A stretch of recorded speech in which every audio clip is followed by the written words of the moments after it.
Բարև ձեզ սիրելի հայրենակիցներ, այսօր կիրակի է եւ ես ավանդույթի համաձայն իրականացնում եմ անցնող շաբաթվա գլխավոր իրադարձությունների վերլուծություն եւ ամփոփում։ Թերևս այս ձևաչափը առիթ է, որ մենք հաշվենք նաեւ տարվա հերթական շաբաթները, ավարտվում է 2025 թվականի 41-րդ շաբաթը, որը սկսել էր հոկտեմբերի 6-ին եւ ավարտվում է այսօր մի քանի ժամից հոկտեմբերի 12-ին։ Այսօր մեր մայրաքաղաքի Երևանի տոնն է եւ ես ուզում եմ շնորհավորել համայն հայությանը մեր սիրելի մայրաքաղաքի տարեդարձի կապակցությամբ եւ հատկապես մեր մայրաքաղաքի բնակիչներին մեր սիրելի Երևանի տոնի կապակցությամբ։ Իհարկե այս իշխանությունների օրոք բոլոր տոներն են, որոնք կորցրել են իրենց իմաստը եւ նշանակությունը եւ անհարկի աղմուկ բարձրացնելով ամենուր փորձում են մեր հասարակությանը շփոթեցնել, մոլորեցնել տարբեր տոնական ֆեստիվալներով, իրադարձություններով եւ Երևանի տոնն էլ այսօրվա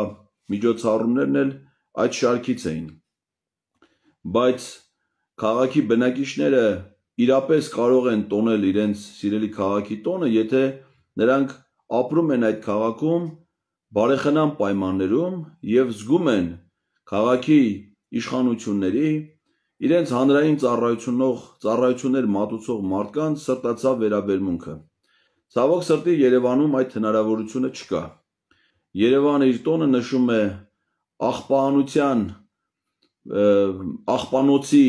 հրդեհի, ծխի մեջ, օդի աղտոտվածության բարձր պայմաններում ամենավատ իրավիճակում, իսկ եթե չկա քաղաքում հրդեհի ծուխ, ապա անձրևի պայմաններում կան ջրափոսեր, որոնք անանցանելի են դարձնում քաղաքի մեծ մասի երթևեկությունը, իսկ եթե հանկարծ ձմռանը քաղաքում գոնե մեկ օր մի քանի ժամով ձյուն է գալիս, ապա պարալիզվում է քաղաքի կյանքը, համալսարանները եւ դպրոցները ստիպված են լինում փակել իրենց դռները, ավտոբուսները չեն կարողանում երթևեկել քաղաքի փողոցներում, փողոցները չմաքրելու, ավտոբուսների ամառային անվադողերի պատճառով, այսինքն այս քաղաքի բնակիչները, որոնք մշտապես են ապրում փոշու, կեղտի, ծխի, խցանումների մեջ, այդպես էլ չեն զգում հոգատար վերաբերմունք։ Իսկ տոնել կարող են յուրաքանչյուր քաղաք իր բնակիչները կարող են տոնել իրենց քաղաքի տոնը, եթե ունեն այդ քաղաքում ապրելու լավ պայմաններ եւ լավ հնարավորություններ։ Իսկ այդպիսի հնարավորություններ կարող են ստեղծվել միայն հոգատար իշխանությունների պարագայում։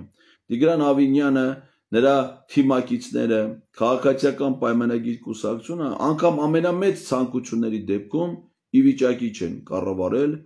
քաղաքը, առավել եւս նման մեծ քաղաք, որը ունի հատուկ առանձնահատուկ նշանակություն մեր երկրի կյանքում, որովհետեւ այստեղ ապրում է մեր երկրի բնակչության մոտ 1/3-ը, այստեղ կենտրոնացված է գրեթե ողջ բիզնեսը, բոլոր առևտրային բանկերը, գրեթե բոլոր բարձրագույն ուսումնական հաստատությունները, հիմնական առողջապահական հաստատությունները, հիմնական ապրանքաշրջանառություն առևտուրը 80%-ը մոտ ծավալվում է Երևանում, շինարարության մոտ 80%-ը Երևանում եւ այս քաղաքը կառավարել նման անփորձ անպիտան մարդկանց միջոցով ուղղակի գործնականում հնարավոր չի։ Իդեպ քաղաքապետը պարզում է, որ քաղաքի տոնական միջոցառումներին մասնակցել է Նյու Յորքի գրառումով բաճկոնով։ Ես օրինակ երբեք չեմ պատկերացնում, արդյոք Նյու Յորքի քաղաքապետը երբևէ Երևան գրառումով շապիկ քաղաքնի դուրս գա եւ Նյու Յորքի փողոցներում քայլելու թե չէ, բայց սա էլ բան է, էլի, որ քաղաքապետը ոչ թե Երևանի շապիկը հագնում, Երևանի բաճկոնը հագնում, Երևանա պրոպագանդում, այլ ինքը Երևանի փողոցներում մանագալի Նյու Յորք գրառումներով։ Իդեպ ասեմ, որ այս տոնական միջոցառումների վրա ծախսվում է միլիոնավոր դրամներ, թե ինչքանով են դրանք հիմնավորված ոչ ոք չգիտի, ու հիմնականում ես այս տարվա միջոցառումները չգիտեմ, բայց մինչև հիմա ինչքան նման մասշտաբային համերգներ են կազմակերպում, բոլորը իրենց մեջ կոռուպցիոն ռիսկեր են պարունակում, որովհետև մեկ աղբյուրից գնման եղանակով իրենց համար հասկանալի պրոդյուսերական նման միջոցառումների կազմակերպման ընկերությունների հետ պայմանագրեր են կնքում, թե ինչ ներքին փոխհարաբերություններ ունեն, ատկատներ կան այդ գործի մեջ, թե չէ, ես կոնկրետ չեմ կարող ասել, բայց երբ որ նայում ես թե քաղաքապետը ինչ հարստություններ է կուտակում Սևանի ափին, ինչ ամառանոցները կառուցում եւ այլն, ապա պարզ է, որ դժվար է պատկերացնել, որ դա արվում է իր ամեն ամիս ստացվող իր քարտին ստացվող աշխատավարձի միջոցներից։ Իդեպ ասեմ, որ Հայաստանի ոչ մի պաշտոնյա այսօր շնորհավորական ուղերձ չի եղել Հայաստանի մայրաքաղաքի տոնի կապակցությամբ, ոչ վարչապետի ուղերձ կա, ոչ հանրապետության նախագահի, ոչ ազգային ժողովի նախագահի։ Նիկոլ Փաշինյանը մի հատ դեռահասներին բնորոշ ձեռքի սրտի պատկերումով այդ ձևով է փորձում շնորհավորել Երևան քաղաքին, կարծես ծաղրի մեր քաղաքին եւ նրա բնակիչներին։ Ոչ մի պաշտոնական ուղերձ, որով կընդգծվի Երևանի դերը, նշանակությունը մեր երկրի համայնայության կյանքում, նման բան չի եղել։ Այն դեպքում, երբ որ հանրապետության նախագահը ինքն է ժամանակին եղել Երևանի քաղաքապետ, ազգային ժողովի նախագահը եղել է Երևան համայնքի ավականու անդամ։ Նիկոլ Փաշինյանը մինչև վարչապետ ազգային ժողովի պատգամավոր եղած ժամանակ վարչապետ դառնալը հավակնել է դառնալ Երևանի ավականու անդամ, գլխավորել է այդ իրենց դաշինքի համամասնական ցուցակը Երևանի ավականու ընտրություններում, բայց չեն շնորհավորում Երևանի բնակիչներին եւ մեր ողջ հայ ժողովրդին մեր քաղաքի տոնի կապակցությամբ։ Իդեպ ասեմ, որ երեկ էլ հոկտեմբերի 11-ին մեր պետական տոնացույցում մեկ այլ շատ յուրահատուկ տոն էր, որի կապակցությամբ նույնպես ոչ մի ուղերձներ, ոչ մի հիշատակում, պաշտոնական որևէ միջոցառում չի արվել, դա թարգմանչած տոնն է։ Այս տոնը բացառիկ է ընդհանրապես տոնացույցերում, աշխարհում որևէ մի երկրում նման տոն չի նշվում։ Այս տոնի խորհուրդը պայմանավորված է Աստվածաշունչը հայերեն թարգմանելու խորհրդով, այսինքն այն իր մեջ պարունակում է եւ կրոնական բաղադրիչ, ի հարգանք հայաստանյաց առաքելական Սուրբ եկեղեցու եւ մեր քրիստոնեական հավատքի, եւ մյուս կողմից ընդգծում է հայ ժողովրդի սերը եւ նվիրումը կրթության, թարգմանչության, օտար նաեւ թարգմանչած տոնը ոչ միայն Աստվածաշունչը թարգմանելու խորհուրդը դրանից առաջացել, բայց նաեւ դա թարգմանչական գրականության արժևորման մեծ խորհուրդ եւ իմաստ ունի։ Որևէ հիշատակում չի արվել, միայն հայ եկեղեցու կողմից մի քանի ուխտերթեր են կազմակերպվել այս օրվա խորհրդով։ Մինչև հիմնական թեմաներին անցնելը ասեմ նաև, որ այսօր ցավալի լուր ստացվեց, որ մահացել է Պայեստազորի գեներալ լեյտենանտ ԱԱԾ նախկին տնօրենի առաջի տեղակալ Հրանտ Եպիսկոպոսյանը, ով նաև Պայեստազորի ԱԱԾ Պայեստազորի սպաների միության խորհրդի նախագահն էր, ցավալի ողբերգական միջադեպի հետևանքով իր բարությունը, առանձնակի բարությունը դարձել է իր անձնական ողբերգության պատճառ։ Ցավակցում եմ հարգարժան գեներալի հարազատներին, ընտանիքի անդամներին։ Գանք մեր շաբաթվա թեմաներին։ Ուրեմն այս շաբաթվա ընթացքում Նիկոլ Փաշինյանը մի քանի արտասահմանյան շրջագայություններ ա ունեցել։ Ես հիմա ձեզ կներկայացնեմ, թե նա ոնց է սկսել չսիրել Հայաստանը եւ ոնց է բոլոր հնարավոր առիթներով փախնում Հայաստանից։ Այս թեմատիկ զրույցը նախապատրաստելուց առաջ ես կարդացի, որ քիչ առաջ տեղեկատվություն տարածվեց, որ վաղն էլ նա մեկնում է Եգիպտոս։ Շաբաթվա ընթացքում նա եղել է ուրեմն Բրյուսելում ու նրա այցի որևէ նպատակ դժվար է գտնել։ Նրա հիմնական այցի նպատակը եղել է մասնակցություն համաշխարհային դարպասներ միջազգային երկրորդ համաժողովին։ Ինչ կապ ունի Հայաստան, այսինքն ցանկացած պաշտոնյա, երբ որ մեկնում է գործուղման պետական կառավարման համակարգում, կառավարության որոշմամբ սահմանված կարգ կա, որ այդ պաշտոնյան, որ վերադառնում է, պետք է հաշվետվություն ներկայացնի, գրավոր։ Եվ այդ հաշվետվության մեջ պետք է նշված լինի իր այցի նպատակը, այցը ինչքանով է արդյունավետ եղել, ինչ արդյունքներ է ապահովելու հետագայում, այսինքն պետք է իմաստավորված լինի, ոնց կարելի է պետական բյուջեի միջոցների հաշվին ուղղակի շրջագայել աշխարհով մեկ։ Այն էլ վարչապետը, որի այցելությունը, եթե սովորական մի հատ փոխնախարարի կամ չգիտեմ մի հատ վարչության պետի այցելությունը միայն մի հյուրանոցա մեկել օրապահիկ, իր այցելության ծախսերը Նիկոլ Փաշինյանի դրանք տասնյակ հազարավոր, երբեմն նաև 100,000-ավոր դոլարների հասնող ծախսեր են։ Կառավարական օդանավ, իր հետ պատվիրակություն, ինքը այնտեղ մնում է լավագույն հյուրանոցներում, Այսինքն հսկայական ծախսեր է կատարում։ Հիմա ուզում եմ հասկանամ ինչա գնացել, ինչ արել ինքը ընդել այդ այցի ընթացքում։ Մեկ է պարզում է, ինքը TikTok-ում տեսանյութեր հրապարակում ու պարզում է ինչ արել։ Շատ կարևոր մի բան արել, հեծանիվ է քշել։ Այսինքն Հայաստանի վարչապետը հել է գնացել Բրյուսելում հեծանիվը։ Հիմա էդ էլ է էլի հարց, այսինքն որ տեխնիկապես ուզում ես հասկանաս դա ոնց է եղել։ Ասում ես հեծանիվը քշում եմ առավոտյան ժամերին, լուսադեմին։ Այմար դու քշերը իրիկունը գնացել ես։ Այդ հեծանիվ ո՞րց ես վերցրել։ Այսինքն կողացել է երևի էլի, որովհետև առավոտը ժամ 5-ի խանութ են դե փակ են, որ այդած բանանես, մինչև application քաշես, չգիտեմ ինչ որ մի ձևի վերցնեմ, ամենայն հավանականությամբ հետն է տանում, այսինքն տանում են այդ հեծանիվը դնում են ինքնաթիռ, տանում ընդեղ միտեղ դասով, մի ամբողջ ջանք են գործադրում, որ սա հեծա, ուզում եմ հասկանալ էլի, այսինքն դրա իմաստը որն է, այն մարդիկ, ովքեր որ իրենց առողջության համար են սպորտով զբաղվում, նրա մնացած հյուրանոցներում, որտեղ էլ որ նա գնա, այդ քաղաքի ամենալավ հյուրանոցներում է մնում։ Գոյություն չունի տենց 4 աստղանի, 5 աստղանի հյուրանոց, որ մարզասրահ չունենա։ Գոյություն չունի աշխարհում տենց մարզասրահ, որտեղ հեծանիվի տրինաժոր չլինի։ Այսինքն, եթե դու իսկապես անկեղծորեն ուզում ես քո առողջության հետևելով օրվա մեջ մի քանի ժամ մարզվես, այդ հյուրանոցի մարզասրահը հնարավորությունը տալիս է, որ դու փոխվես, իջնես ընդեղ առավոտյան այդ մարզասարքի վրա մի քանի կիլոմետր հեծանիվ քշես, գնաս քո փողոց դուրս գալ է այդ շռայք այդ բան այդ ագնոսները այդ սպորտային այդ իսկի չես հասկանում այդ կասկան բան է շորերով բարձա չէ թիկնապահ են հատկացնում դրա հետ, չգիտեմ շտապօգնության մեքենա են դնում, հետևա ինչի համար, այսինքն այդ մի օրը որ դու հեծանիվ չքշես, ինչ պիտի փոխվի քո կյանքում, այդ քաղաքի կյանքում։ Մեկ էլ մի հատ նոր բան ասկսել TikTok-ում անել, որ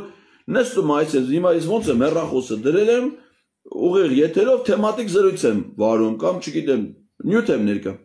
Ինքս ես մի հատ երաժշտություն եմ միացնում, ասես ապուշի հայացքով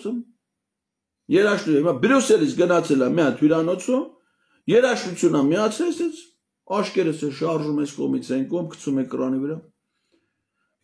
Սա ակնհայտ է էլի, որ սրա նորմալ մարդը տես բան չի կարող անի։ Իսկ ինչ վերաբերում է բովանդակային առումով, սրա հետ արդեն երկկողմ հանդիպումներ չեն եղել։ Այսինքն հանդիպել է Լյուքսեմբուրգի վարչապետի հետ։ Ինչ կապ ունել, ես մի հատ ուզում եմ իմանալ, Հայաստան, մեկ է Լյուքսեմբուրգ։ Ոչ բիզնես կա, ոչ տուրիզմ կա, ոչ ներդրումներ կան, ոչ մի հատ փոքր երկիր է, Երևանի չափ երևի, աշխարհի փոքր պետություններից մեկը։ Այսինքն այդ վարչապետի հետ, որ հանդիպել ես, մի հատ ուզում եմ իմանամ, էլի այդ հանդիպումը ինչ արդյունք է տվել, ինչ հարց է քննարկվել, ուղղակի նկարվելու համար էլի, որ ասի պաշտոնական հանդիպումներ ա ունեցել։ Նույնիսկ այն Ուրսուլա ֆոն դեր Լայնը, որը հիմնական դերակատարն է եղել միջոցառ, իր այդ առանձին երկկողմ հանդիպում չէ, միջանցներում հանդիպումները սրանք ներկայացնում են որպես հանդիպումներ։ Ունդեղից էլ Բրյուսելից 3 նախագահներին ուղղված հերթական ցնդաբանությունն ա եղել, որ եկեք ձեզ բոլորիդ հրավիրում եմ բանավեճի, իմանալով, որ այդ բանավեճը չի կայանալու։ Ուրեմն անմիջապես Բրյուսելից սա մեկնել է Դուշանբե։ Օրինակ ի տարբերություն Բրյուսելում տեղի ունեցող միջոցառմանը, Դուշանբեում կազմակերպված գագաթաժողովը դա անկախ պետությունների համագործակցության կազմակերպության գագաթաժողովն է։ Օրինակ ընդեղ գնալը, որ պատշաճ կերպով ինքը գնար մասնակցել, լրիվ տրամաբանական է, որովհետև Հայաստանը այդ կազմակերպության անդամ է, կազմակերպության կանոնադրությունը նախատեսում է պետությունների ղեկավարների պարբերական հանդիպումներ, գագաթաժողովներ, եւ եթե դու կազմակերպության անդամ ես, պիտի գնաս մասնակցես այդ կազմակերպության կանոնադրությամբ նախատեսված աշխատանքներին։ Ուրեմն բոլորը գնացել են այնտեղ շուտ, ասենք հոկտեմբերի 8-ին, բոլոր պատվիրակությունները, ԱՊՀ անդամ, բոլոր պետությունների ղեկավար։ Ինքն դե գնացել է Բրյուսելից։ Ու գնացել է այնտեղ էլի հերթական անգամ հեծանիվը վերցրել ընկե Դուշանբեի փողոցները։ Լավ ասենք, եթե եվրոպական երկրներում, Բրյուսելում, Կոպենհագենում, այնտեղ հեծանիվ քշելու մշակույթ կա մի քիչ, պիտի նաև այդ ասիական երկրների կամ այն միջավայրը, որտեղ որ դու գնում ես, այդ միջավայրի իմաստը զգաս, չի ասենք օրինակ այդ ԱՊՀ պետությունների ղեկավարները, Պուտինը կլի թե Լուկաշենկոն, թե միջինասիական պետությունների ղեկավարները, նրանք լուրջ մարդիկ են, տարիք ունեն արդեն բավականին, մեծ հարստություն ունեն յուրաքանչյուրը անձնապես իրենց երկրները հարուստ, մեծ երկրներ, բան, Ուզբեկստանը 30 քանի միլիոն բնակչություն, հիմա դու այդ մարդկանց միջավայրում պիտի մի քիչ զգաս, չի ասենք դու ուր ես գնացել, ինչ ես անում։ Հիմա պատկերացրու ասենք Տաջիկստանի նախագահի անվտանգության պետը կամ արարողակարգի 100% զեկուցել է, չի ասում, պարոն նախագահ, մեզնից առավոտը հատուկ պահպանություն են ուզում Հայաստանի վարչապետի համար։ Ասում են, ինչ հատուկ պահպան, առավոտ ինչ կա, առավոտյան քնած։ Ասում է, ուզում է հեծանիվ քշի Դուշանբեում։ Հələ մեկ պատկերացրեք այդ մարդու, ասենք մեծ մարդ էլ ինքնետ գալի ասում են առավոտը Հայաստանի վարչապետը ստե ուզում է հեծանիվ քշի։ Արա չի ասել խոդը ապուշ չէ, կարասի կամ նայ ապուշ կամ դու իսկան չի ուզում հեծանիվ։ Ընդ երևի Դուշանբեից երեխեքի երևի հեծանիվ չեն քշում։ Ասենք հեծանիվը վերցել ես ընկել ես Դուշանբեի փողը, ինչի համար էլ ասենք ինչ ես ուզում։ Դրա համար էլ ասենք գալիս է դրանից հետո պաշտոնական հանդիպում ձեռ են առնում սա։ Այդ Լուկաշենկոն որ ասում է տեսար ասում է Իլհամ Հեյդարիչ ասում է Ես քեզ ասում էի Նիկոլ Փաշինյանը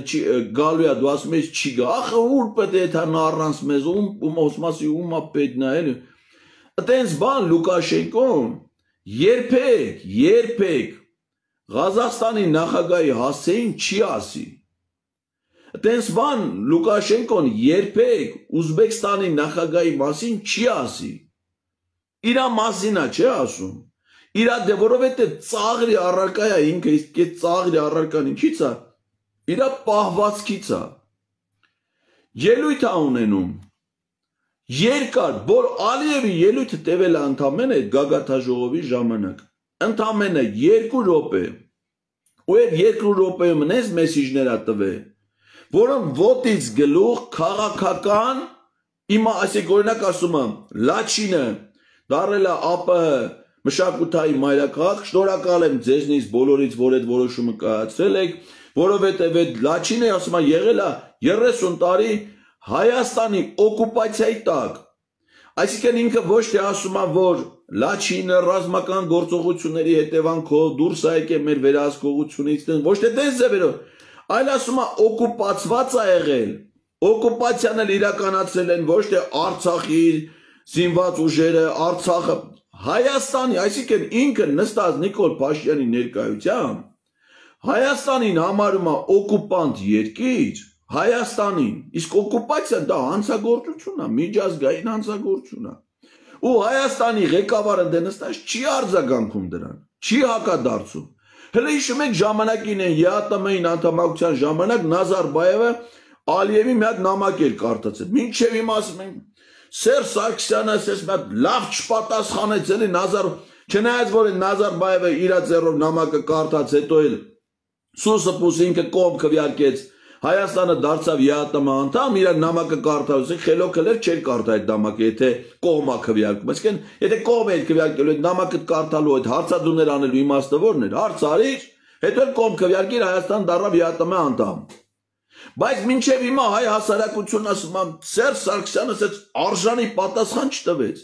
Իսկ հիմա ասկի պատասխան տալու թեմա չկա ասկի չեն խոսում որ պատասխան ընդհանրապես չի հնչեն ինչ է որ Հայաստան օկուպանտ է համարվում Էլ չեմ ասում Ստեփանակերտը Խանքենդի անվանելու Իսկ ինքը նստած ԱՊՀ-ում ելույթ է ունենում Այդ ելույթում գովում է Թրամփին Թե Թրամփը ոնց է խաղաղություն հաստատել, այսինքն խաղաղությունը հաստատել են ոչ թե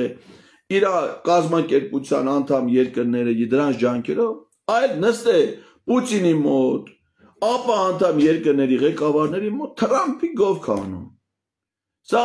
դիվանագիտական անգրագիտություն է, ինչը որ իրենց պարագայում կարծում եմ, որ շատ բնորոշ է։ Իմիջիալոց հիմա էլ պետքա բան լինի գնա ասեցի գնում է հեսա Եգիպտոս դրանից հետո պիտի գա գնա Վրաստան ուրեմն ես նայել եմ հələ մինչև Եգիպտոս Վրաստան գնալ է էլի, մինչև հիմա 2025 թվականին Նիկոլ Փաշինյանը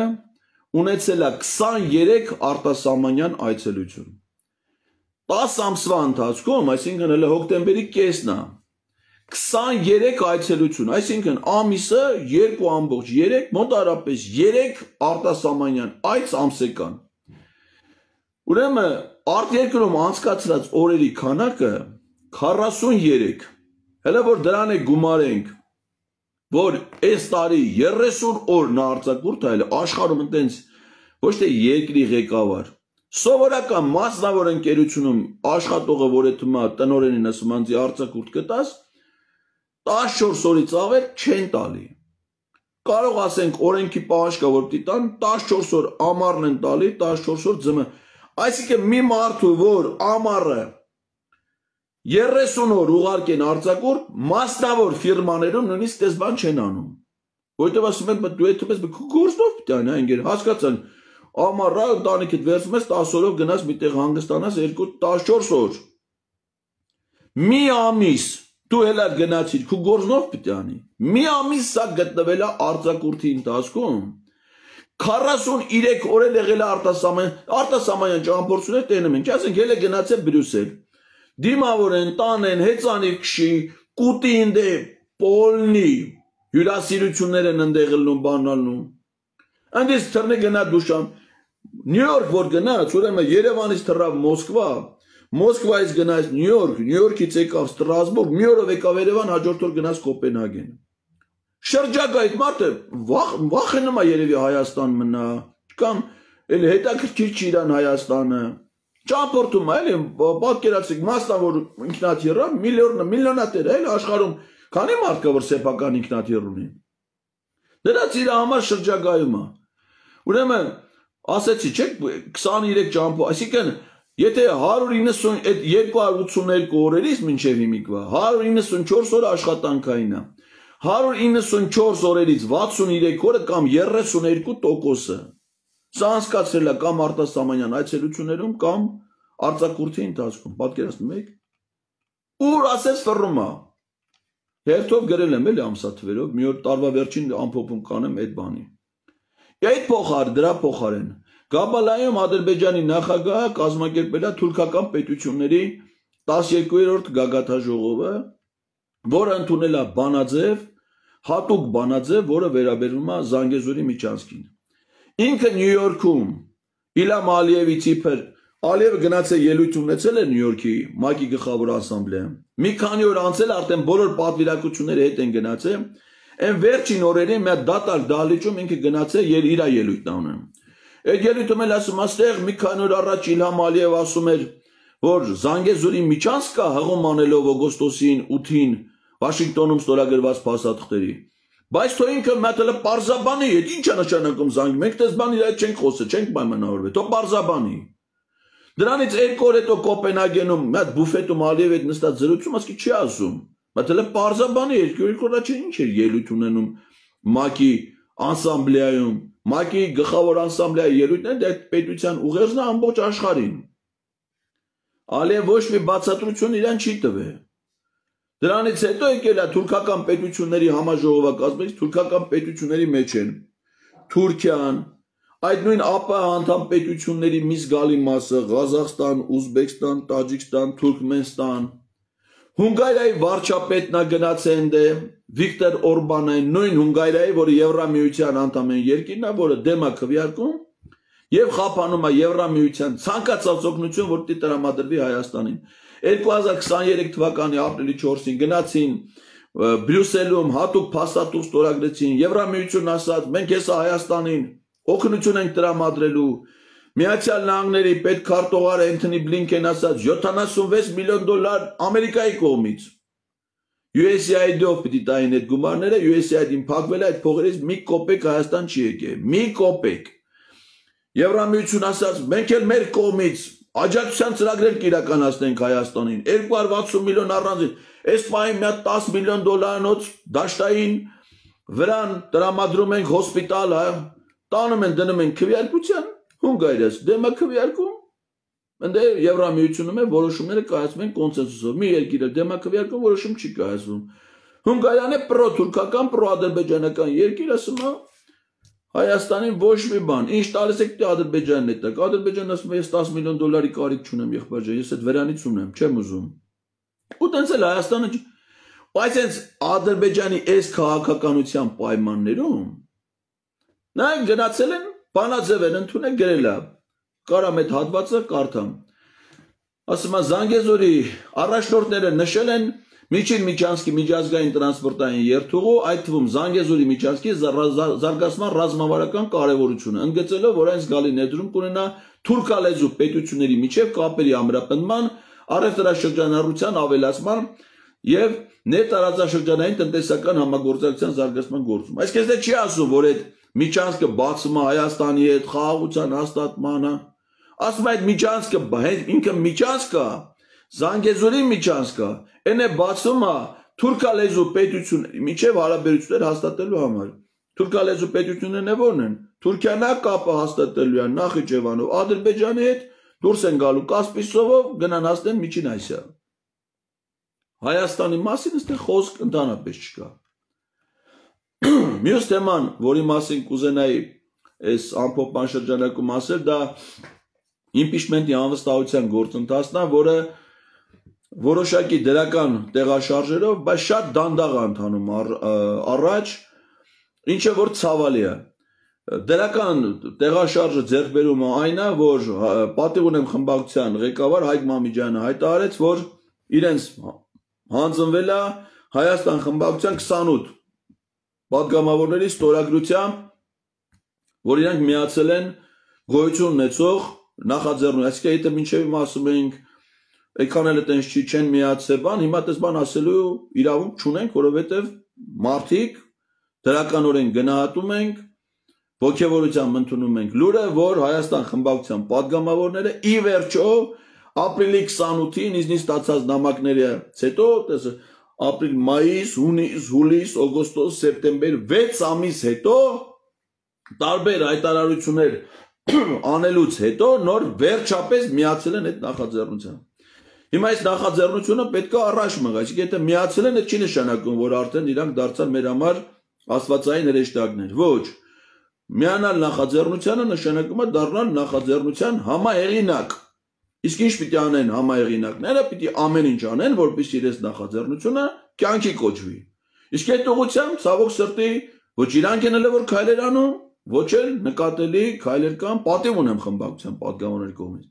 Առաջին բանը որ պիտի անեն, որ պիտի դառնան նստեն Իշխան Զաքարյանի շնչին եւ Գեգամ Նազարյանի շնչին, պատիվ ունեմով Հայաստան խմբակցությունով ընտրված պատգամավորներ են։ Կամ պիտի միանան, կամ է թողնել ռադները քաշեն գնան, իրենք չեն կարա ընդդիմության քվոտայով, ընդդիմադիր քվեներ ստացած ժողովրդի քվեով դառնան պատգամավոր, այդքան դառնան Նիկոլա։ Հիմա այն ինչ որ Իշխան Զաքարյանը զբաղվում է դա Արայիկ Հարությունյանի տեղակալն է։ Վարչապետի աշխատակազմի ասենք այս տարի բանը ցեխերի մեջ ջերմուկում կազմակերպել էին համահայկական խաղեր համահայկական խաղերն էլ ինչ էր շախմատ սպորտային պարեր ձնագնդիկ այդ էր ջերմուկում ծմերային խաղեր են ջերմուկում հոկեյը Երևանում լեռնային դահուկները Ծաղկաձորում Թբանում Մայլերում Կոչվում է համահայկական խաղեր, բացման ու փակման արարողությունն էլ այսպես մինչև ոտերի կեսը ցեխերի մեջ ջերմուկում։ Էդի Իշխան Զաքարյանն է միլիոններով փող գրելով ուզում ես դառնաս Արայիկ Հարությունյանին տեղակալ, գնա վարչապետի աշխատակազմի ղեկավարի տեղակալ, մեկը կլինի Տարոն Չախոյանը, մեկն է կլես դու։ Դու չես կարա մնաս ազգային ժողովի պատգամավոր, պատիվ ունեմ խմբակցությունով ընտրված Եվ լես Նիկոլական, նույնը Գեգամ Նազարյան, վերջին ես նիստին նայում եք ոնց է քսմսվում Նիկոլ Փաշինյանին, Մխիթար Հայրապետյանին, Սուրեն Պապիկյանին, երեք տուն էի գալի փողոցով, մի հատ կատու եք այսպես անենց էր քսմսվում ոտերից, չէ թողնում քայլը, ոնց է Գեգամը Նիկոլին։ Այ մարդ ուզում ես դառնաս Նիկոլի կատուն, Նիկոլի շունը, Նիկոլի ենթական, Նիկոլի Մանդատից հրաժարվի, գնա դառի վարչապետի խորհրդական։ Լիլիթ Մակունցը ո՞ր է խորհրդական։ Հիմա որ Լիլիթ Մակունցը քսմսվի, ի՞նչ պիտի ասի։ Ոչ մի բան, ասեք իր խորհրդականն է քսմսվում։ Դու էլ ես քսմս, գնա դառի իր խորհրդ, դու չես կարալ ես Հայաստան խմբակցությունով ընտրված падգամավոր ու քսմսվես Նիկոլ Փաշինյանի։ Պիտի դրա անվստահության գործընթաց։ Չես մանդատը դիր գնա քո փոխարեն ուրիշը կգա։ Այդ ուղղությամբ պետք է ակտիվ աշխատանք տանել, որպեսզի մենք հասնենք ի վերջո այդ ԿՊ-ական զանգվածին։ Ուրեմն այս շաբաթվա ընթացքում հրապարակվեց հաջորդ թեման եմ ներկայացնում։ Սահմանադրական դատանի նախագահ, փաստացի նախագահ, իմ համի ընկալումներում իմիկվա նախագահ Հրայր Թովմասյանն է։ Ապօրինի է զրկվել իր պարտականությունները կատարելու հնարավորությունից։ Վերաքննիչ քրեական դատարանը թողեց անփոփոխ Առաջին Ատյանի դատարանի վճիռը, որով Հրայր Թովմասյանը մեղավոր է ճանաչվել քրեական օրենսգրքով։ Ու ի՞նչն է սրանց նպատակը։ Դե պարզ է, որ կբողոքարկվի դա վճռաբեկ դատարան, պարզ է նաև իմ կարծիքով, որ վճռաբեկ դատարանը կամ վարույթ չի ընդունի, կամ կթողնի անփոփոխ, որով փաստացի ուժի մեջ կմտնի Առաջին Ատյանի դատարանի վճիռը, իսկ եթե Առաջին Ատյանի դատարանի վճիռը մտնում է ուժի մեջ, ապա Հրայր Թովմասյանի լիազորությունները նաև որպես սահմանադրական դատանի դատավոր դադարեցվում են։ Այսինքն սկզբից նրան զրկեցին 20 թվին ապօրինաբար սահմանադրական դատանի նախագահի պարտականությունները կատարելու հնարավորությունից, հիմա էլ զրկում են դատավոր լինելու հնա։ Այն ժամանակ շատ արագ էր, եթե հիշում եք դատականիստերը, ինչի համար, որովհետև Ադրբեջանի հետ սահմանային հանձնաժողովների կանոնակարգի քննարկումներ ու Հրայր Թովմասյանին ամեն ինչ ուզում էին անեին իմ տպավորությամբ, որպեսզի շուտ նրա լիազորությունները դադարի, այդ հարցի քննարկմանը չմասնակցի, չնայած մենակով ոչ մի բան չէր կարող անել, բայց գոնե հատուկ կարծիք չգրեր։ Հիմա Հրայր Թովմասյանին չկարողացան այդ իր ժամանակահատվածում հանել, Հրայր Թովմասյանը մնաց ու մի հատ շատ որակյալ, նաև հատուկ կարծիք էլ գրել է այդ գործընթացի ապօրինի լինելու վերաբերյալ։ Բայց հիմա դե բնականաբար պետք է պատժը եւ այս ամեն ինչի նպատակն է Հրայր Թովմասյանին զրկել դատավոր լինելու իրավունքից, ինչը դեռ կարծեմ դեռ 6 տարի թե 7 տարի այդ հնարավորությունը նա ունի, մնալու որպես գոնե ՍԴ դատավոր, եւ նա ՍԴ կազմից, այսինքն մինչեւ ադրբեջանա-թուրքական կազմից, փաստորեն վերջի դատավորն է, դե Արման Դիլանյանն էլ է 17 թվին ընտրվել, բայց նա հիմա իրան սահմանադրական դատանի նախագահ է հռչակի, այսինքն ամբողջ կազմը ՍԴ-ի փաստորեն փոխվում է, որտեղ մենակ ընդդեմ մնացել էր Հրայր Թովմասյանը։ Կառավարության նիստում առանձնապես ոչ մի էական հարց չի քննարկվել, բացի դրանից, որ Վայոց ձորի մարզպետի փոփոխություն է տեղի ունեցել, ու ինչպես մնացած բոլոր դեպքերում, ասենք, որևէ պաշտոնյայի, որ այս իշխանությունը պաշտոնից հեռացնում է, ոչ մի բացատրություն չկա, ասենք օրինակ Կոլյա Միքայելյանը ազատվել է մարզպետի պաշտոնից։ Հիմա հարցը չի առաջանում, ինչի է ազատվել Կոլյա Միքայելյանը։ Մարդը եթե նորմալ իր պարտականությունները կատարում է, ուրեմն պիտի մնա կատարի։ Լինում է դեպք, երբ որ մարդը ազատվում է, ավելի բարձր պաշտոնյա նշում։ Օրինակ իմ պարագայում տենց է։ Ես 2012 թվականի հոկտեմբերի 23-ին ազատվել եմ Վայոց ձորի մարզպետի պաշտոնից, նույն օրը նախագահի հրամանագրով, նույն օրը նշանակվել եմ Լեհաստանում, Հայաստանի դեսպան, ու բոլորը հասկացել են, որ Էդգար Ղազարյանը ազատվել է, որ ոչ թե վատ է աշխատել, ոչ թե ձախողումներ ունեցել, բանը, այլ պաշտոնյա ավելի բարձր պաշտոնյա նշանակվել պետական կառավարման համար։ Հիմա Կոլյա Միքայելյանը ազատվել է, նույն օրը ինքը ոչ մի պաշտոնի չի նշանակվել, հարց առաջ է, ինչ արես սա։ Եթե նա ծանր թերություններ ունեցել, խնդիրներ ունեցել, պետք է հասարակությունը իմանա այդ մասին։ Եթե չի ունեցել, իսկ քմահաճույքներով են ըստ մարդի, ու սա մենակ էս դեպքին չի վերաբերում։ Բոլոր արտակարգ դրության ժամանակ, ասենք օրինակ, երկրում արտակարգ դրություն, բնապահպանության նախարար Էրիկ չգիտեմ ինչան կար։ Պաշտոնից ազատ, արտակարգ դրությունը ինքն արտակարգ դրության մասին օրենքով հանդիսանում է հատուկ նշանակության կազմակերպության ղեկավար, նախարարության ղեկավարն է։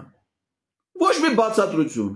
Ռազմական դրության ժամանակ, պատերազմի ժամանակ Արգիշտիկ Քյարամյանը ազատվում ԱԱՑ տնօրենի պաշտոնից, ոչ մի բացատրություն, ինչի ազատվել, ինչ արել։ Պատերազմից ընդամենը մի քանի ամի օգոստոսի 20 թվին նշանակվել է։ Պատերազմի ժամանակ ազատվել է։ Այս 6 տարվա ընթացքում արդեն 5 մարզպետ է նշանակել մենակ Նիկոլ Փաշինյանը Վայոց ձորի մա։ Սրանք մարզպետներն էս փոխում են, երևի ես վստահ եմ, Նիկոլ Փաշինյան Թաշկինակ այդքան շուշու չի փոխում։ Հատկապես ինքը։ Ու մենակ Վայոց ձորում չի։ Ցանկացած տեղ, ասենք, այս վերջերը Շիրակի մարզպետի նշանակեն, ընդ вообще 7-րդն էր, 8-րդն էր, տարի մեկ։ Գալիս ենք, իմիջիայլոց նշանակել են նաև քաղաքապետի, էդ էլ է խնդիր։ Երբ որ քաղաքապետի ես նշանակում, դա Արմավիրից օրինակ չեն, քաղաքապետի նշանակում են մարզպետ, հիմա Վայոց ձորում Ջերմուկի համայնքի ղեկավար, երբ որ համայնքի ղեկավար ես նշանակում, այդ պաշտոնը թափուրամ, դե հարց առաջանում համայնքի ղեկավարին ով պիտի լրացնի, ընտրված պաշտոնյա է, չէ, այսինքն ինչի է ընտրությունը կայանում քաղաքապետերի վրա, ընդհանուր օրինաչափությունն եմ ասում։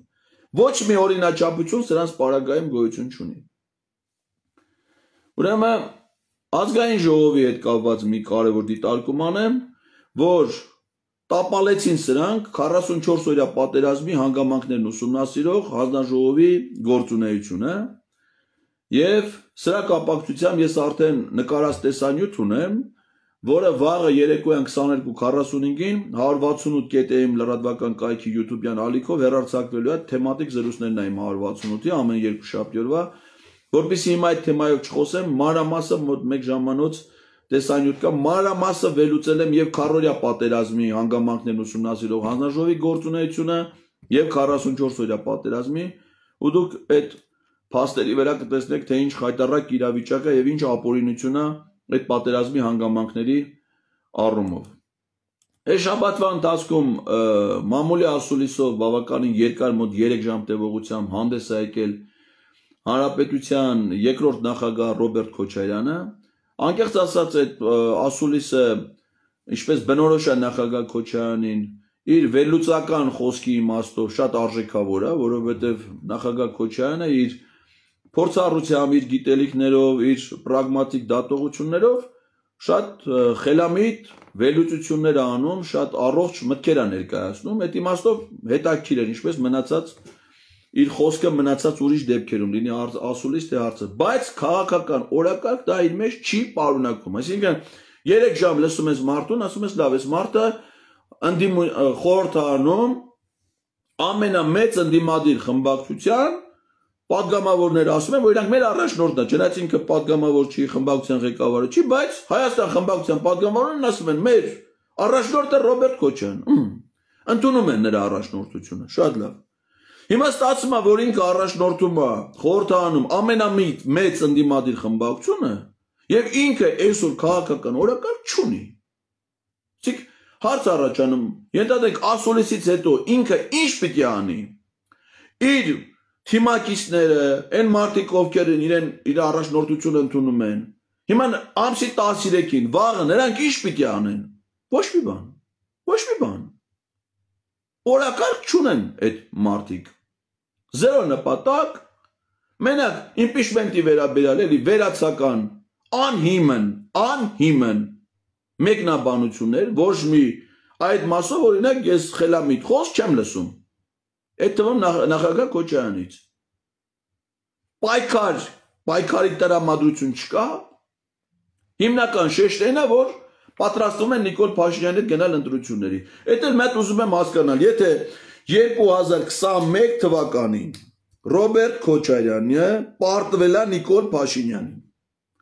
Հիմա անցնում է 5 տարի, հիմա 2026 թվականը նույն Ռոբերտ Քոչարյանն է, նույն Նիկոլ Փաշինյանն է։ Սա ավելի է թուլացել Ռոբերտ Քոչարյանը, որովհետև քաղաքական պրավալն է, դիմադրություն շարժում պրավալ են տվել, սրբազան պայքարը պրավալ են տվել, իմպիչմենտ չեն կարացել իրականացնեն, պարլամենտում իրանց խմբակցությունը ոչ մի արդյունավետություն չունի, զերո արդյունավետություն։ Սա է Նիկոլ Փաշինյանն էլ իշխանությունը ավելի ամրապնդ է, բոլոր բռնաճնշումները մեն։ Հիմա ասում եմ հասկանամ, եթե 2021 թվին նա պարտվել է, 2026-ին եթե Ռոբերտ Քոչարյանի հեղինակությունը, ազդեցությունը նվազել է, սրան էլ առնվազն ամրապնդվել է։ Եթե 2021-ին նա հաղթել է Քոչարյանին, հիմա չի պիտի չհաղթի։ Այսինքն բան պիտի փոխվի, չէ, որպեսզի նա հաջողություն չունենա։ առաջնորդությունը պիտի փոխվի, մոտեցումը պիտի փոխվի, թիմակիցները պիտի փոխվեն։ Իսկ ասում է, չէ, ես իմ թիմով գնալու եմ ընտրության։ Դե գնամ այդ պարտվի, ինչ ասեմ, դե դուրներդ գալիս է Նիկոլ Փաշինյանից պարտվել, այդպես գնացեք պարտվեք, նստեք։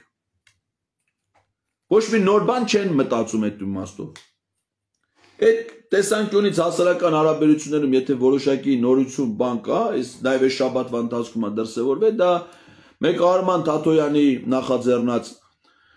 միասնության թևեր, քաղաքական նախաձեռնության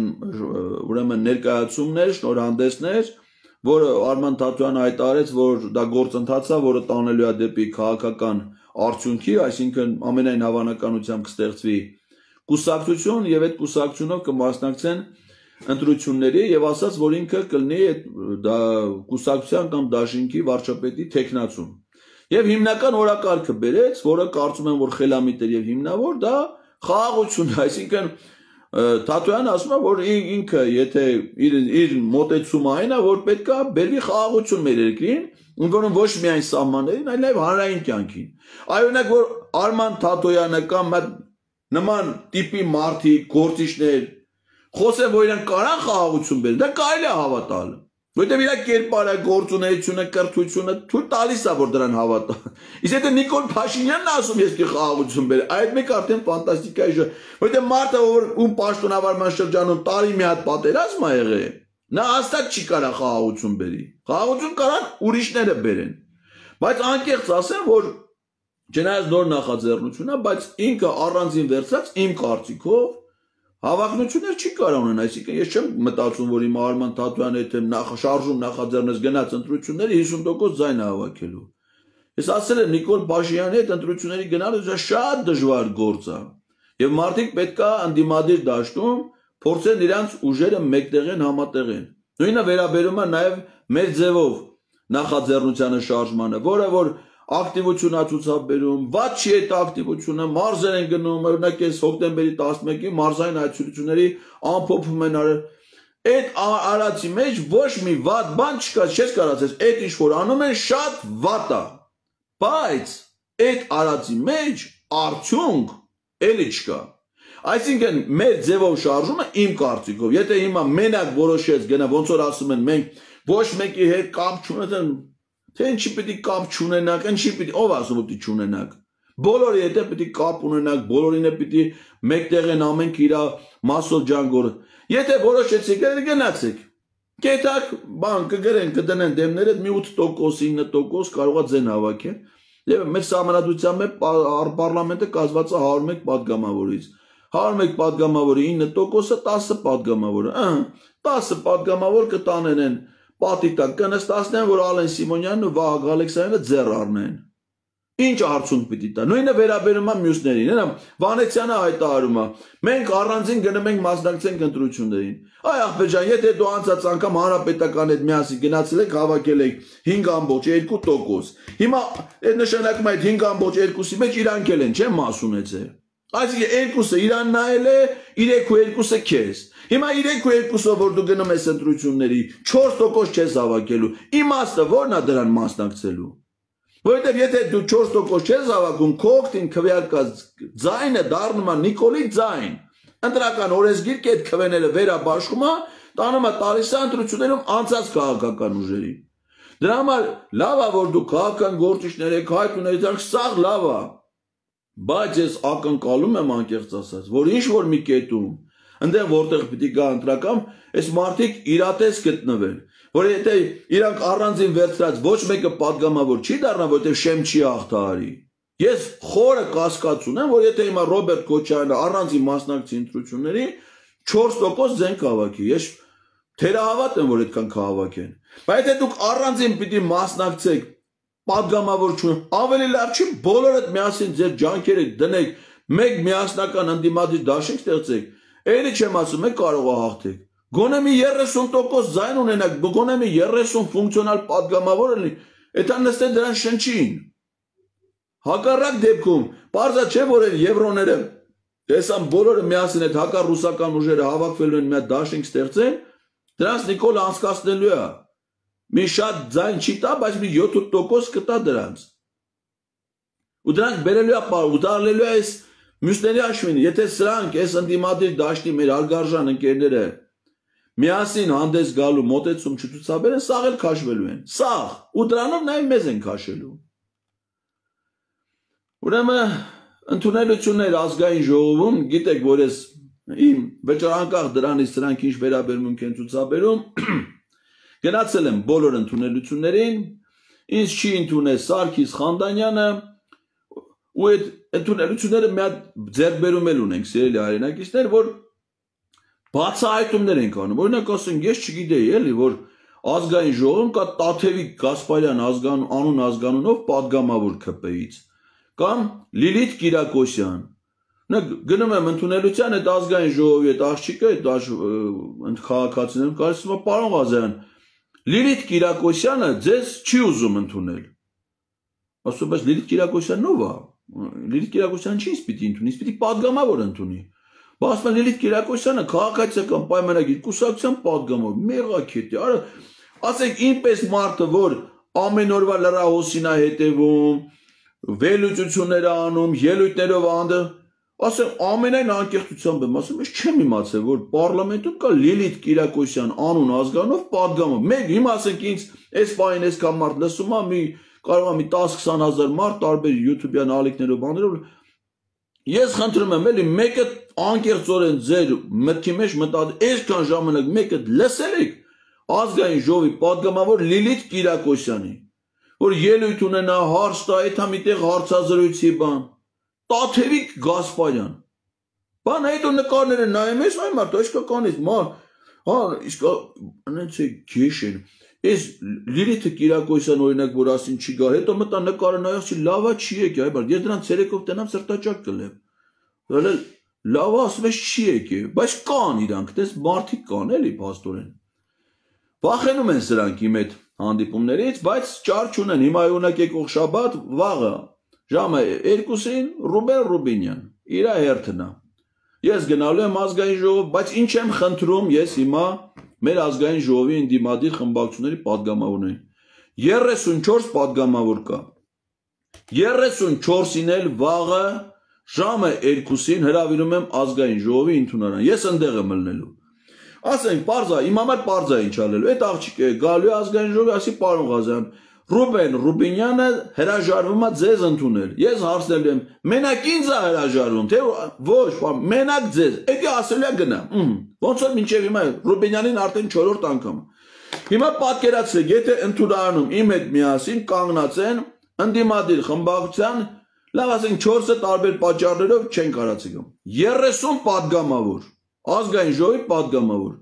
Նրանք իրավունք ունեն, չէ՞ ի տարբերությունից ասեն գնան այդ դռնից ներս, մտնեն Ռուբինյանի կաբինե, այդ որտեղ որ ինքը ընդունելություն անում, ասեն էլ եմ վեր կացել է։ Այսինքն ո՞ց դու չես ընդունում։ Դու չես հայտարարել ընդունելություն։ Օրը, ժամը դու չես ֆիքսել, հա։ Քաղաքացին գրանցվել է, եկել է, չէ՞։ Այսինքն ո՞չ չես ընդունում։ Ստիպեն, որ նա ինձ ընդունի, թե ես Ռուբինյանի հետ ինչ կխոսեմ, եթե պիտի մամուլի առաջ լի բնականաբար, ինչ հարցեր կդնեմ, ինչ Այդ արդեն զրույցը ցույց կտա, բայց իրանք պիտի ինձ օգնեն, որ այդ հանդիպումները կայանա։ Հələ այսքան ժամանակ արդեն 4-րդ ամիսն է։ Ես մայիս ամսից գնում եմ ընդունելություն, ամառ 2 ամիս չեն արել ընդունելություն։ Մայիսը, հունիսը, սեպտեմբերը, այս էլ հոկտեմբերն է։ 4-րդ ամիսն է ես գնում եմ ազգային ժողով ընդունելությունների։ Ոչ մի ընդդիմադիր падգամավոր չի եկել ինձ տիրություն անի։ Գիտեք, չէ՞ որ Էդգարը գնալու է, ԿՊ-ները չեն ընդունելու։ Ոչ մեկը չի գալի ինձ օգնի։ Սա էլ անելու բան չի էլի։ Ես ակնկալում եմ, որ վաղը մեր падգամավորները գան, կազմակերպեն իմ հանդիպումը Ռուբինյանի հետ։ Վերցնեն ձեռից, ասեն ոստիկաններին, ասեն մենք ենք այս մարդու մտցնում շենք, գործ ունեք դուք։ Տանեն նստացնեն Ռուբինյանի դեմ, կամ այդ Ռուբինյանին վերցեն բերեն։ Որ Ռուբինյանին ոչ մորթելու ենք, ոչ ծեծելու ենք, ոչ Ալեննա հետները սլելու, որ թքի վերեն։ Օրինակ ասենք, թե Ալեն Սիմոնյանը հետը սլնի, կարա Ռուբինյանը մտածի, անհանգստանա, ասի այ մարդ, էլ եմ գնամ Ալենն է, էլի մեկ է տեսա թքես վերես։ Մեր պարագայում բացառվում է։ Դրան որ ծեծել է, ոչ թքել է, ոչ որևէ ուրիշ բան։ Մնում է հանդիպում ելնի։ Ես աջակցության կարիք ունեմ մեր падգամավորներից այդ հարցում։ Այս անցնող շաբաթվա ընթացքում հերթական դատական նիստը տեղ ունեցավ Բագրատ Սրբազանի եւ 17 արդարների։ Ստեղ մի դրական լուրջ ստացվեց, որ մի շարք մեր գործընկերների, հանիրավի մեղադրվող մեր գործընկերների խափամամիջոցները փոխվել տնային կալանքի, Բագրատ Սրբազանի պարագայում էլ նրա այցելությունների սահմանափակումներն են հանվել, այսինքն եթե մինչ այդ որևէ մեկը չէր կարող այցելել Սրբազանին բացի փաստաբանից, հիմա նրա այդ հանդիպումների այդ սահմանափակումը հանվել է։ Բայց միևնույն է դատական process-ը շարունակվում է եւ ոնց որ հասկանում եմ, սա անվերջանալի process ալելու, մեր աշկին սովորացնելու են, որ Միքայել Սրբազանը արդեն դատապարտվել է, 2 տարի պիտի նստի բանտ, եւ Բագրատ Սրբազանի պարագայում էլ է պարզ, որ այդպես որոշում են կայացնելու, բայց դատա process-ը երկար է տալու է։ Եվ այս շաբաթվա ընթացքում նաեւ կալանավորվեց զոհված զինծառայողների, ավելի շուտ անհետ կորած զինծառայողների հարազատներն էին բողոքի ակցիա կազմակերպել Պաշտպանության նախարարության շենքի մոտ եւ նրանց հարազատներից, ծնողներից Արսեն Ղուկասյանը եւ Ապիջան Սարգսյանը ձերբակալվել են։ Արսեն Ղուկասյանը նաեւ ունենալով անհամատեղելի կալանքի հետ անհամատեղելի հիվանդություններ, նաեւ կալանավորվել է եւ այդ մասին տեղեկություններ տարածել փաստաբան Տաթևիկ Սողոյանը։ Այսինքն այն մարդիկ զով անհետ կորած զինծառայողներ էլ, այսինքն նրանց հարազատները այս քանի տարի 20 թվից այդ Արսենին բոլորս ճանաչում ենք, այդ իր հողի եթերներից են, վատ Ղարաբաղ էր գնում, ազնվորեն այդ մարդիկ ընկած ընդամենը ուզում են տեղեկություն իրենց հարազատների մասին։ Ասում են այ մարդ լավ, եթե մարդը մահացել է, գոնե նրա մասունքները իդենտիֆիկացեք, գտեք, տվեք, տանեք, գերեզման ունենան այդ մարդիկ։ Ուրեմն հերիք չի նրանց հարցերով ոչ մեկ չի զբաղվում, ոչ ՊՆ-ում, ոչ ԱԱՑ-ում, ոչ միտեղ, ոչ մի լուր չունեն 5 տարի անց է, հետն այդ բողոքի գործողություն անող մարդուն, ասում են դավայ, արդեն լավ, շատ բողոքեցիր, կալանք։ Այս շաբաթվա ընթացքում մի հետաքրքիր իրադարձություն տեղի ունեցավ ազգային ժողովում, պատվաստում են տարել են, ես էսի կարևոր թեմա է, էլի պիտի ասեմ, չնայած իմ հարցազրույցներում ասել եմ, մարդը երբ որ հիվանդ է, ասենք ինքը պատվաստում պիտի ստանա, չգիտեմ, վիրուսով է հիվանդ, դա անձնական գաղտնիք է, օրենքով պաշտպանված։ Կա նաև բժշկական գաղտնիք, որը լրացուցիչ է պաշտպանում։ Ու ասենք, եթե մարդը պիտի հիվանդություն ունի կամ հիվանդության դեմ պատվաստում է, նորմալ օրինաչափ երևույթը հետևյալն է, մարդը գնում է իր տարածքային պոլիկլինիկա, այնտեղ կան բժշկական անհրաժեշտ պայմաններ, ստերիլ միջավայր, նորմալ մթնոլորտ, աշխատանքային գործիքներ, մարդը անհրաժեշտ պատվաստումը ստանում է պոլիկլինիկայից ու գնում է տուն։ Որ բժիշկն է գնում, եթե դա շտապօգնություն չի, անհետաձգելի Էդի հիմնականում անասնաբուժության ոլորտում է տենց ընդունված, ասենք օրինակ կովերին ֆերմայի, նկարա ֆերմայի 70-69 կովը լի ենթադրին, այդ 69 կովը չեն քշում տանում անասնաբուժական կայան, որպեսզի պատվաստվեն, անասնաբուժը գործիքները հավաքում է, էթմա ֆերմա, երթով բոլորին էլ պատվաստում է ու դա ներկայացնելը լավ, այսինքն քաղաքացիները, սպառողները գիտեն, որ այս ֆերմայի անասունները պատվաստված են։ Դրա միսը վնասված չի, կարելի, բայց ասենք որ անասնաբուժը չեմ անում, անասնաբուժը դժվար անասնաբուժը լեին, իշտեմա բժիշկ է, բուժքույրներ եմ։